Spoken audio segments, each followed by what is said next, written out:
ദൈവമേ, എനിക്ക് ഈ ആത്മധൈര്യമുണ്ടോ? ഞാൻ ഭീരുമായ ഒരു വ്യക്തിയാണ്. ഞാൻ പലതിനെയും ഭയപ്പെട്ട് ജീവിക്കുന്ന വ്യക്തിയാണ്.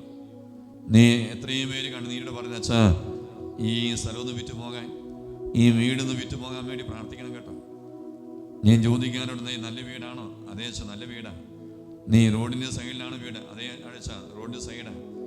നീ വീട് പണിത് എത്ര നാളായി? 3 വർഷമായിട്ടുള്ളൂ. ഞാൻ ചോദിക്കും, പിന്നെ എന്തിനാ ഇത് വിറ്റുപോകുക?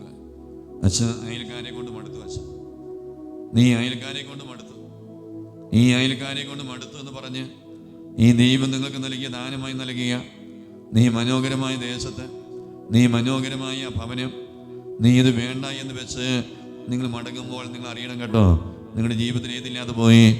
ആത്മധൈര്യമില്ലാതെ പോയി. ഇവിടുന്ന് വേണ്ടി കരമയ്യത്ത് പറഞ്ഞേ ഹല്ലേലൂയ. ഈ ആത്മധൈര്യം നഷ്ടപ്പെട്ടാൽ പിന്നെ പ്രത്യാശയില്ല കേട്ടോ. പിന്നെയും പ്രത്യാശ കടന്നു വരില്ല. പിന്നെ ജീവിതം മുഴുവൻ നിരാശയുടെ ജീവിതമാണ്.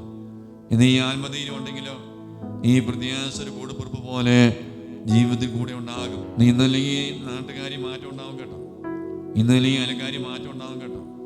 നീ 1-2 അയൽക്കാരെ പേടിച്ച് ഈ നാട് വിട്ടു പോകേണ്ട വ്യക്തിയാണോ? നീ അങ്ങനെയാണെങ്കിൽ ലോകം മുഴുവൻ ഓടി നടക്കേണ്ടി വരും കേട്ടോ. ഹല്ലേലൂയ. അതുപോലെ പറയില്ല, ആത്മധൈര്യം ഇല്ല. ഹല്ലേലൂയ. നീ ഒരു പരീക്ഷ എഴുതി പരാജയപ്പെട്ടു. നീ അത് ജയിക്കുമെന്ന് കരുതി പരീക്ഷയാണ്.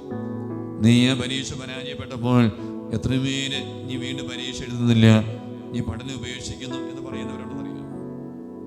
പ്രിയമുള്ളവരെ, ആത്മധൈര്യം നഷ്ടപ്പെട്ടാൽ പ്രത്യാശ നഷ്ടപ്പെട്ടു പോകും കേട്ടോ. ഇവിടത്തിന് വേണ്ടി കരമയ്യത്ത് പറഞ്ഞേ ഹല്ലേലൂയ.